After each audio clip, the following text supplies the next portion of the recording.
3 ნოემბრიდან ქვეყნის მოქალაქეები განახლებული დიზაინის ბიომეტრიულ პასპორტებს მიიღებენ. ახალი თაობის ბიომეტრიულ პასპორტში გაძლიერებულია თანამედროვე დამცავი ნიშნები და სამგზავრო დოკუმენტი სრულად შეესაბამება საერთაშორისო სტანდარტებს. დიზაინი კი ეროვნული თემატიკის სიმბოლოებითაა დატვირთული. პასპორტის გაცემის საფასური არ შეცვლილა.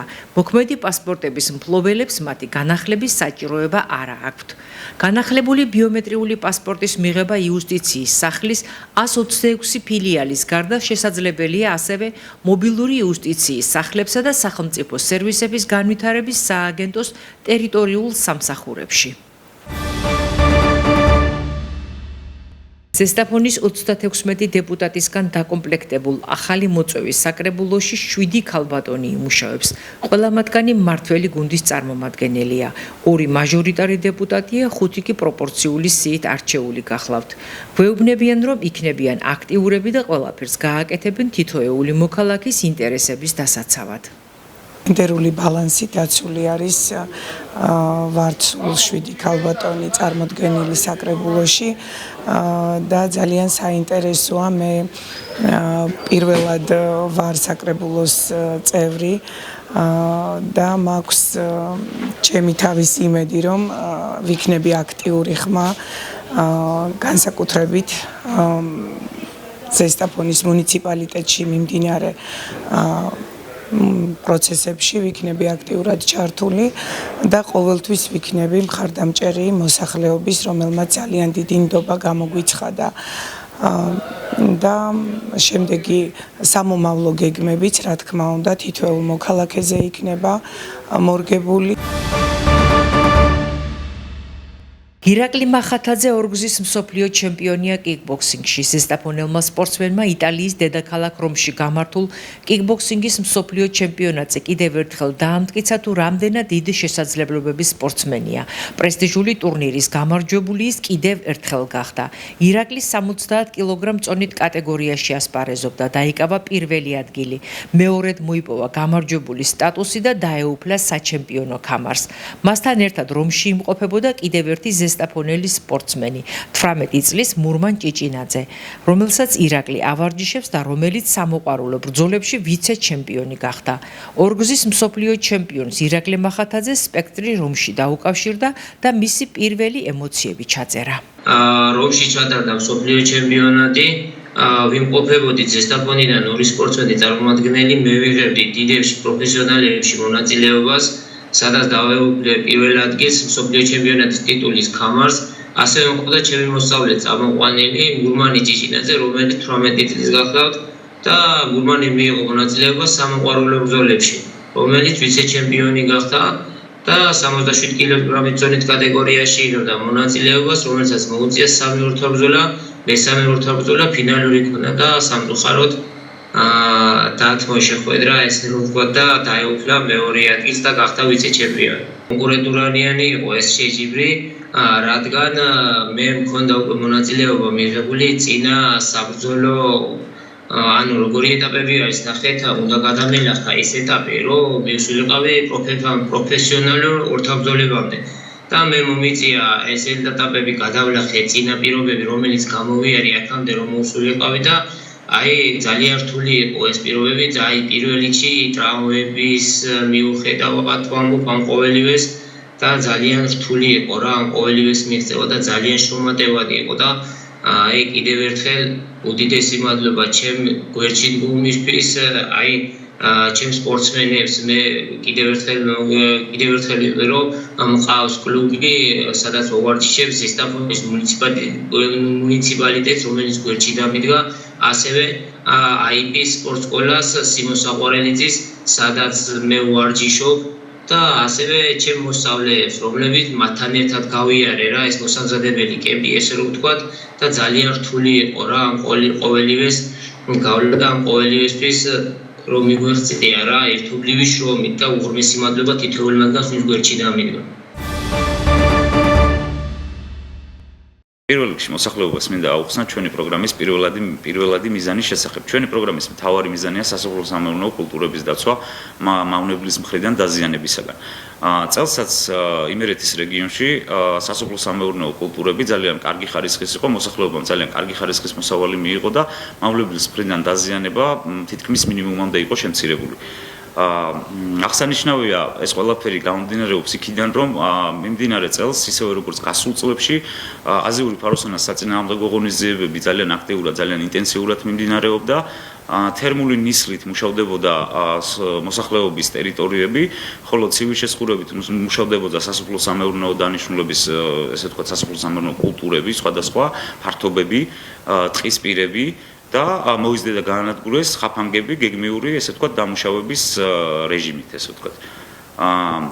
აღსანიშნავია ის მომენტიც, რომ ის პრეპარატები, რომლებიც გამოიყენება აზიური ფაროსანას საწინააღმდეგო ღონისძიებებში, ასევე ეფექტურია სხვა მრავალი მავნებლის წინააღმდეგ, მაგალითად სიმინდის ფარვანას წინააღმდეგ ძალიან ეფექტურია, რაც ძალიან დიდი რაოდენობით გვხვდება სიმინდის ფართობებში ზაფხულის პერიოდში.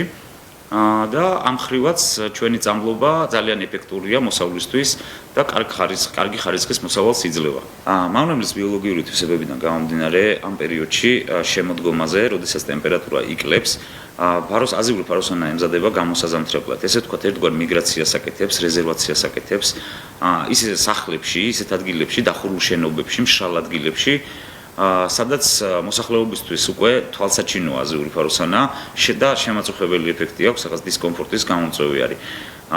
ესეთ პერიოდში მოსახლეობა უნდა იცოდეს, რომ აზიური ფაროსანა მიგრაციას აკეთებს ისეთი ადგილებიდან, სადაც ურსაცის ეროვნული სააგენტოს ტექნიკა, ესე ვთქვათ, ფიზიკურად ვერ ახერხებს მუშაობას, შეწამლითი სამუშაოები ვერ ხორციელდება, მაგალითისთვის ვიტყოდი, რომ აი მაგალითად შუა ტყეში, სადაც ინფრასტრუქტურა არ არის, გზები არ არის, სპეცტექნიკა ვერ შედის და წამლობას ვერ ახორციელებს, პრაქტიკულად იქ, სადაც ხელს ვერ უშლით გამრავლებას, ყველა იმ ადგილებიდან შემოდგომაზე, როცა ტემპერატურა დაახლოებით 16-17 გრადუსის დაბლა მოდის ნელ-ნელა, ფაროსანა იწყებს უკვე თავის გადარჩენას, გამოზამთრებას, რომ გაზაფხულზე შემდეგ ისევ გამოვიდეს, ისევ გააქტიურდეს და განაგრძოს სასოფლო-სამეურნეო კულტურების დაზიანება. ესეთ პერიოდში მოსახლეობის აქტიურობის დროა, მე ყველას მოუწოდებ, რომ მცირე ქიმიური წამლობებით, მცირე მექანიკური საშუალებებით, თავიანთ სახლის პირობებში იქნება, ეზოს პირობებში იქნება, საკარმიდამო ნაკვეთებში იქნება მცირე წამლობები აუცილებლად განახორციელონ ფაროსანას წინააღმდეგ. ასევე მინდა მოსახლეობას უთხრა, რომ სურსათის ეროვნული სააგენტოს პლატფორმებზე, ვებგვერდებზე არის ვიდეორგოლები, ინფორმაციები, შეუძლიათ მოიძიონ, ნახონ, გაეცნონ, ძალიან მარტივად არის ეს ყველაფერი ახსენ, ძალიან მარტივი გამოსაყენებელია ეს ბრძოლის მექანიზმები, რომელიც აპრობირებულია და რეკომენდირებულია წამყვანი ქვეყნების მიერ, წამყვანი ენტემოლოგების მიერ. და ურჩევდი მოსახლეობას, რომ ესეთ პერიოდში მცირე აქტივობები თავად განახორციელონ საკუთარ სახლებსა და ეზოებში. ასევე მნიშვნელოვანია ისიც და მოსახლეობას მინდა აუხსნა ის, რომ ერთეულოვანი რამოდენიმე ერთეული განადგურებული ფაროსანა მათი მხრიდან ძალიან შემაკავებელი ეფექტი იქნება მომავალი წლისთვის, გაზაფხულისთვის ფაროსანის გამრავლებაზე მის პოპულაციაზე. ამიტომ ყველას მოუწოდებ აქტიურობას ესეთ პერიოდში, როდესაც აზიური ფაროსანა ესე თვალსაჩინოდ ახდენს მიგრაციას, გადმოდის სახლებში, ის უკვე კულტურებს აღარ ეტანება, ის მხოლოდ ცდილობს გადაერჩინოს თავი, გამოიზამთროს და გაზაფხულზე კვლავ გამოვიდეს, ესე ვთქვათ, და განაგრძოს განადგურება მოსავალს. ფაროსანა, ესე ვთქვათ, თავისი ბიოლოგიური თვისება აქვს ეგეთი, რომ აი მიგრაციას, ესე ვთქვათ, გრძნობს, ის რა დროს უნდა დაიძრას, სანამ ტემპერატურა ძალიან დაეცემა, ის რაღაც თავისებურად გრძნობს ამას და ზუსტად იწყებს გადმოსვლებს. ხოლო ზამთარში, როდესაც ის გამოზამთრების პერიოდში არის, ის არის პასიური, ის ძინავს, ესე ვთქვათ, არ მოძრაობს, სადღაც მშრალ ადგილას დამალულია, რომ გადაიტანოს ზამთარი და შემდეგ გაზაფხულზე, ესე ვთქვათ, ახალ მოსავალზე გადავიდეს ნაყოფს. ყვება არ ჭირდება, არ არის აქტიური ზამთარში, არ არის ფაროსანა, დამალულია, არ აქტიურობს, ვერ მოძრაობს, გაშეშებულია სადღაც ერთ ადგილას. მოსახლეობას მინდა მოუწოდო საკუთარ ეზოებში, საცხოვრებელ სახლებში მცირე ქიმიური საშუალებებით თუ მექანიკური საშუალებებით, სპეციალური დაცვის საშუალებების გამოყენებით განახორციელონ მცირე წამლობები და საწინააღმდეგო ღონისძიებები საკუთარ საკარმიდამო ნაკვეთებში იქნება თუ სახლებში იქნება. ძალიან მნიშვნელოვანია ასეთ დროს დამეთანხმებით მოსახლეობის ინფორმირება და ვიდეო კლიპები, ესე პასიურად თუ აქტიურად მიწოდებული ინფორმაციები სავარაუდოდ ძალიან მნიშვნელოვანი გავლენას იქონიებს მერე შედეგზე. მოსახლეობას თავად შეუძლია ინტერნეტის გამოყენებით სურსათის ეროვნული სააგენტოს პლატფორმებზე, ვებგვერდებზე გაეცნოს ინფორმაციას, ნახოს ვიდეო რგოლები, ნახოს მექანიკური განადგურების საშუალებები, რომლებიც შეუძლია საკუთარ სახლში გამოიყენოს, გაეცნოს ამ ინფორმაციას და თავად გამოიყენოს საკუთარი ეზოს თუ სახლის პირობებში. შენ შეხვდა სახლში ეს უსიამოვნო სტუმარი? ნუ ღელა, გასწავლე მარტივ მეთოდებს, როგორ ებრძოლო აზიურ ფაროსანას სახლის პირობებში. შემოდგომაზე, როცა მწერი გამოსაზამთრებლად ემზადება და თავშესაფარს ჩვენ საცხოვრებლებსა და დახურულ შენობებში ეძებს, შეგვიძლია გამოვიყენოთ მისი განადგურების მექანიკური გზები. ერთ-ერთი ეფექტიანი საშუალება ფაროსანასთვის გამოსაზამთრებლად თავშესაფრის მომზადებაა. ვიღებთ ყუთს, სხვადასხვა ადგილას ვხრეთ, შემდეგ მასში მჭიდროდ ვათავსებთ მაგალითად კვერცხის ჩასაწყობ მუყაოს ფირფიტებს ან მსგავს მასალას და ვდგამთ სახლთან ახლოს. ზამთარში ფაროსანა სწორედ ამგვარ თავშესაფარს ეძებს და იმალება. არასასურველი სტუმრების მოსვლის შემდეგ ყუთი უნდა გავანადგუროთ. მავნებლის წინააღმდეგ ასევე კარგად მუშაობს ბდვერსასრუტი. ამ შემთხვევაში შენი დავალება მხოლოდ მათი შეგროვება და განადგურება. კიდევ ერთი მარტივი გზა ფაროსანას სანათით მოზიდვა.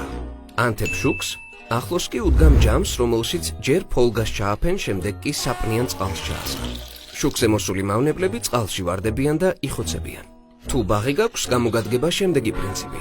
მოიზიდე და გაანადგურე. პირველ რიგში ბაღის კიდეზე უნდა მოვაწყოთ ბადი, რომელსაც სპეციალისტების მიერ რეკომენდებული შესაბამისი პესტიციდით შევწამოთ.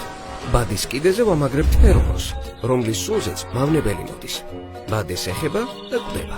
გახსოვდეს, ერთი ფაროსანას განადგურება მომდევნო სეზონისთვის 20,000 ახალი მავნებლის მოსპობას ნიშნავს. ერთად ვებრძოლოთ აზიურ ფაროსანას.